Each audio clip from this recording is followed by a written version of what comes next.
পাশের বাড়ির বউটা তোমাকে চিঠি পাঠাইছে। কি বলি বাবু? পাশের বাড়ির বউটা চিঠি পাঠাইছে? ওই দেখা, ওই দেখা। না আমি এখনো বলে দিচ্ছি। আরে বাবু 500 টাকা নিয়ে কি? আচ্ছা না, বিরিয়ানি খাই নিবে না। 80 টাকা, 500 টাকা দিতে আগে চলে গেছে। 1000 টাকা দাও, 1000 টাকা দাও। এখনই তো বলে তুমি বলে 500 টাকা নিবে, এখনই বলে 1000 টাকা নিয়ে ওম বলে হবি তুই।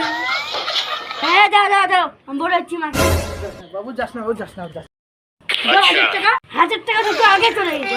4000 টাকা দিয়ে বলছি, দাও 4000 টাকা। গেলাম না। এখনই বললো 1000 টাকা, এখনই বললো 5000 টাকা, কিন্তু কি হচ্ছে? দাও, এখনো মাকে বলে দিচ্ছি। বাবু বাবু যাস না, 4000 টাকা না, 4000 টাকা না, 4000 টাকা না। এই 4000 কত কবে চলে গেল? বলে 10,000 টাকা দিও। 5000 টাকা আছে।